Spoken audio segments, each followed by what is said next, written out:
다 함께 사도신경으로 우리의 신앙을 고백하겠습니다. 나는 전능하신 아버지 하나님, 천지의 창조주를 믿습니다. 나는 그의 유일하신 아들 우리 주 예수 그리스도를 믿습니다.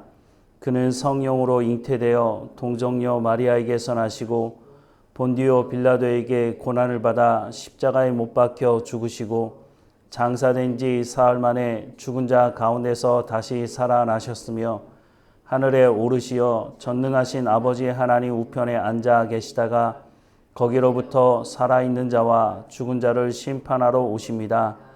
나는 성령을 믿으며 거룩한 공교회와 성도의 교제와 죄를 용서받는 것과 몸의 부활과 영생을 믿습니다.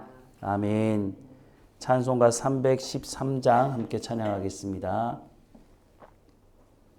내 임금 예수 내 주여, 이 죄인이 주님 앞에 한없는 은혜 받고서 내 생명 모두 드리오니 그 풍성하시는 총을 주 내게 내려주소서. 내 임금 예수 내 주여, 내 허물은 덮으시고 주 십자가에 흘리신 그 피를 믿는 마음 보사 내 중한 죄를 사하여 참 평안한 맘 주소서.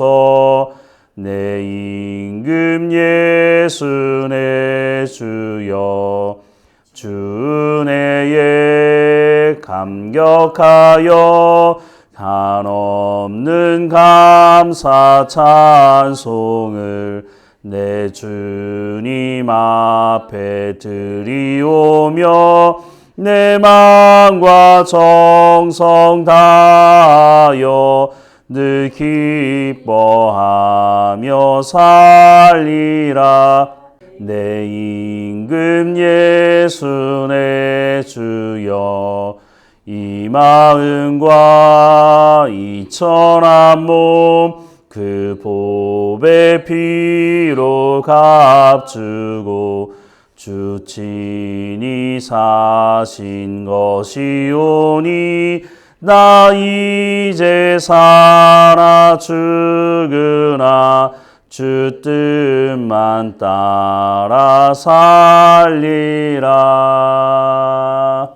아멘. 오늘 하나님께서 우리에게 주시는 말씀은 데살로니가 전서 2장 1절에서 4절까지 말씀입니다. 데살로니가 전서 2장 1절부터 4절까지 말씀 우리 함께 읽겠습니다. 형제들아, 우리가 너희 가운데 들어간 것이 헛되지 않은 줄을 너희가 친히 아나니 너희가 아는 바와 같이 우리가 먼저 빌립보에서 고난과 능욕을 당하였으나 우리 하나님을 힘입어 많은 싸움 중에 하나님의 복음을 너희에게 전하였노라. 우리의 권면은 간사함이나 부정에서 난 것이 아니요 속임수로 하는 것도 아니라 오직 하나님께 옳게 여기심을 입어 복음을 위탁받았으니 우리가 이와 같이 말함은 사람을 기쁘게 하려 함이 아니요 오직 우리 마음을 감찰하시는 하나님을 기쁘시게 하려 함이라. 아멘. 사도행전 17장 말씀에 보면 바울이 데살로니가에서 복음을 전하다가 갑자기 데살로니가를 떠나게 된 말씀을 기록하고 있는데요. 말씀을 보면 그들이 암비볼리와 아볼로니아로 다녀가 데살로니가에 이르니 거기 유대인의 회당이 있는지라 바울이 자기의 관례대로 그들에게로 들어가서 새 안식일에 성경을 가지고 강론하며 뜻을 풀어 그리스도가 해를 받고 죽은 자 가운데서 다시 살아나야 할 것을 증언하고 이르되 내가 너희에게 전하는 이 예수가 곧 그리스도라 하니 그 중에 어떤 사람 곧 경건한 헬라인의 큰 무리와 적지 않은 귀부인도 권함을 받고 바울과 실라를 따르나 그러나 유대인들은 시기하여 저자의 어떤 불량한 사람들을 데리고 때를 지어 성을 소동하게 하여 야손의 집에 침입하여 그들을 백성에게 끌어내려고 찾았으나 발견하지 못하매 야손과 몇 형제들을 끌고 읍장들 앞에 가서 소리질러 이르되 천하를 어지럽게 하던 이 사람들이 여기도 이르매 야손이 그들을 맞아 들였도다. 이 사람들이 다 가이사의 명을 거역하여 말하되 다른 임금 곧 예수라 하는 이가 있다 하더이다 하니 무리와 읍장들이 이 말을 듣고 소동하여 야손과 그 나머지 사람들에게 보석금을 받고 놓아주니라. 밤에 형제들이 곧 바울과 실라를 베레아로 보내니 그들이 이르러 유대인의 회당에 들어가니라 라고 말씀을 하고 있습니다. 바울이 데살로니가에 오기 전에 빌립보에 가서 복음을 전했습니다. 빌립보에 가게 된 것도 처음부터 바울이 빌립보를 갈 계획은 없었습니다. 그런데 하나님께서 환상을 보여주시는데 마게도냐 사람이 건너와서 우리를 도우라 라는 그 환상을 보게 되죠. 그래서 바울이 자기가 가려고 했던 것을 중단하고 마게도냐 지역으로 건너가게 됩니다. 그래서 거기서 복음을 전하게 됐죠. 그런데 복음을 전하다가 예상치 못한 일이 일어나게 되는데요. 사도행전 16장 16절에서 25절 말씀해 보면 우리가 기도하는 곳에 가다가 점치는 귀신 들린 여종 하나를 만나니 점으로 그 주인들에게 큰 이익을 주는 자라. 그가 바울과 우리를 따라와 소리질러 이르되 이 사람들은 지극히 높은 하나님의 종으로서 구원의 길을 너희에게 전하는 자라 하며 이같이 여러 날을 하는지라. 바울이 심히 괴로워하여 돌이켜 그 귀신에게 이르되 예수 그리스도의 이름으로 내가 내게 명하노니 그에게서 나오라 하니 귀신이 즉시 나오니라. 여종의 주인들이 자기의 수익의 소망이 끊어진 것을 보고 바울과 실라를 붙잡아 장터로 관리들에게 끌어갔다가 상관들 앞에 데리고 가서 말하되 이 사람들이 유대인인데 우리 성을 심히 요란하게 하여 로마인인 우리가 받지도 못하고 행하지도 못할 풍속을 전한다 하거늘 무리가 일제히 일어나 고발하니 상관들이 옷을 찢어 벗기고 매로 치라 하여 많이 친 후에 옥에 가두고 간수에게 명하여 든든히 지키라 하니 그가 이러한 명령을 받아 그들을 깊은 옥에 가두고 그 발을 착고에 든든히 채웠더니 한밤중에 바울과 실라가 기도하고 하나님을 찬송하며 죄수들이 듣더라 라고 말씀을 하고 있습니다. 바울은 처음부터 빌립보에 와서 복음을 전할 계획이 없었습니다. 그런데 하나님께서 바울을 빌립보로 보내신 것이죠. 하나님의 환상을 보고 바울이 빌립보에 와서 복음을 전했다면 하나님께서 말씀하시는 대로 순종했으니까 탄탄대로 평안한 길을 가야 되지 않겠습니까? 그런데 전혀 예상하지 않은 일이 일어났습니다. 물론 빌립보에 도착해서 누디아에서 온 옷감 장사를 만나서 그 사람이 복음을 듣고 그 사람의 집에서부터 빌립보 교회가 시작이 되었습니다. 그런데 얼마 있지 않아서 이 빌립보에서 점치는 한 여인이 자꾸 쫓아다니면서 이 사람들은 하나님의 사람들이다 이런 식으로 얘기를 하니 귀찮아서 이제 예수 그리스도의 이름으로 귀신을 쫓아내게 된 거죠. 그랬더니 그 점치는 여인을 통해서 돈을 벌었던 사람들이 이 바울 일행을 붙잡아다가 가두게 되는데 그냥 가둔 것이 아니라 매를 때리고 그리고 착고에 채웠다라고 말하는 것은 발에 쇠고랑을 채웠다는 것입니다. 무슨 중한 죄를 지은 것도 아닌데 매도 맞고 이런 일을 당하는 바울의 입장에서 본다면 하나님께 그렇게 말할 수 있지 않겠습니까? 내가 하나님 말씀에 순종해서 여기 온 것인데 이게 뭡니까? 내가 매도 맞고 내가 예수님 전하다가 이거 매 맞는 게 맞습니까? 이렇게 말할 수 있지 않겠습니까? 그런데 바울은 전혀 그렇게 하지 않았다는 것입니다. 바울이 오히려 감옥에 갇혀서 뭐 했다고요? 찬송했다고 말씀하고 있습니다. 하나님께 감사했다는 것이죠. 복음을 전하다가 당하는 이 고난에 대해서 바울은 회피하지 않았다는 것입니다. 그런데 이 일을 통해서 무슨 일이 일어났습니까? 찬송을 부르자 옥문이 열리고 그 일을 통해서 간수장과 간수장의 가족들이 예수 믿는 일이 벌어지게 되었다라고 성경은 말씀해 주고 있는 것이죠. 바울이 이런 고난을 당하고 난 이후에 데살로니가에 와서 복음을 전했다는 것입니다. 오늘 본문에도 보면 바울이 뭐라고 말합니까? 2절 말씀해 보면 너희가 아는 바와 같이 우리가 먼저 빌립보에서 고난과 능욕을 당하였으나 우리 하나님을 힘입어 많은 싸움 중에 하나님의 복음을 너희에게 전하였노라 라고 말씀하고 있습니다. 이게 무슨 말일까요? 바울이 힘들고 어렵고 고난당한 것 때문에 데살로니가를 떠난 것이 아니라는 것입니다. 조금 전에 읽었던 사도행전 17장 10절 말씀에도 보면 밤에 형제들이 곧 바울과 실라를 베레아로 보내니 그들이 이르러 유대인의 회당에 들어가니라 라고 말씀하고 있는 이 말씀이 바울이 너무 힘들어서 도망갔다 라고 말씀하는 것이 아니라고 하는 것이죠. 바울은 3차 전도여행을 마치고 예루살렘에 갈 때도 이런 고백을 하는데요. 사도행전 20장 22절부터 24절 말씀에 보면 보라 이제 나는 성령에 매여 예루살렘으로 가는데 거기서 무슨 일을 당하는지 알지 못하노라. 오직 성령이 각성해서 내게 증언하여 결박과 환난이 나를 기다린다 하시나 내가 달려갈 길과 주 예수께 받은 사명 곧 하나님의 은혜의 복음을 증언하는 일을 마치려 하면은 나의 생명조차 조금도 귀한 것으로 여기지 아니하노라 라고 말씀하고 있습니다.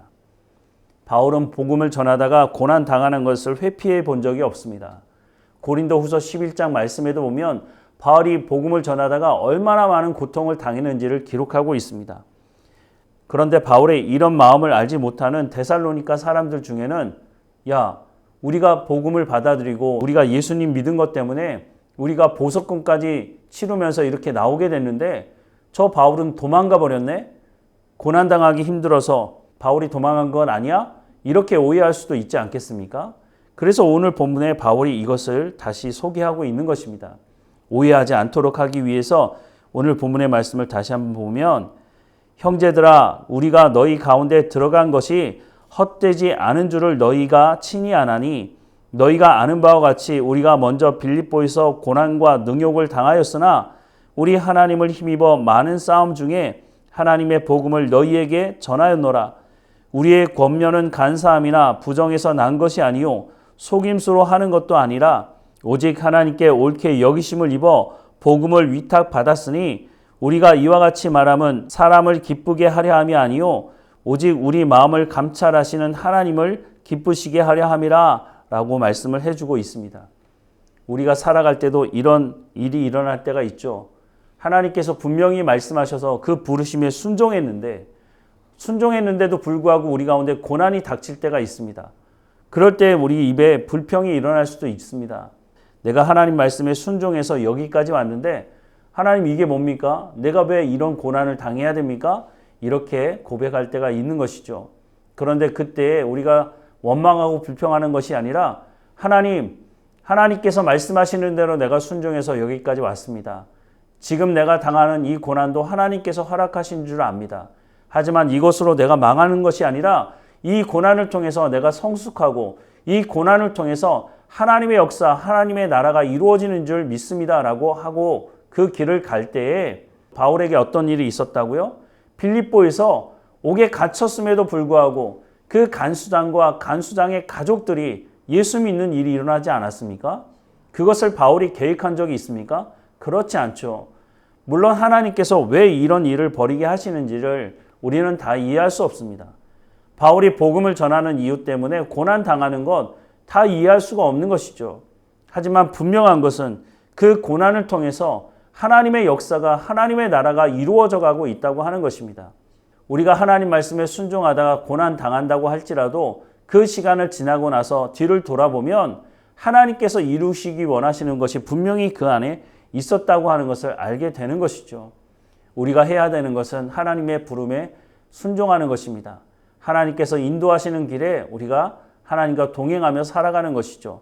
시편 23편의 말씀에 보면 사망의 음침한 골짜기를 다닐 때에 주께서 우리와 함께 하신다고 말씀하고 있지 않습니까? 하나님께서 우리를 고난에 집어넣으시고 그래 너 한번 고생해봐라 이렇게 하시는 것이 아니라 그 고난의 현장에 하나님께서 우리와 함께 하신다고 말씀하고 있습니다. 이스라엘 백성들이 애굽 땅에서 그 고된 노동으로 힘들어하고 하나님께 부르짖을 때에 그들은 이렇게 생각했을 것입니다. 하나님이 우리를 버리신 것 아니야? 하나님이 우리 가운데 계시지 않는 것 아니야? 그러니까 우리가 이렇게 힘든 고난 가운데 있지 라고 생각할지 모르지만 성경 말씀을 잘 읽어보고 원문의 말씀에 보면 그 고난받는 현장에 하나님께서 함께 하셨다라는 표현을 쓰고 있다고 하는 것입니다. 하나님은 우리를 버리신 적이 없습니다. 우리를 버리시려면 이미 버리셨겠죠. 하나님께서 우리를 사랑하셨기 때문에 예수님이 이 땅에 오신 것이고 예수님을 대가지불 하시고 우리를 구원하신 것입니다. 하나님은 우리를 결코 버리시지 않는다고 성경은 말씀해 주고 있습니다. 아무리 우리가 고난당한다 할지라도 하나님이 우리와 함께 하신다고 말씀하고 있는 것이죠. 시편 139편에 보면 내가 수올의 자리를 펼지라도, 수올이 어디입니까? 지옥 아닙니까? 지옥 앞에 내 자리를 펼지라도 하나님께서 나를 선택하시고 하나님께서 나를 인도하신다면 그 자리에서도 하나님께서 함께 하신다고 말씀을 해주고 있다고 하는 것입니다.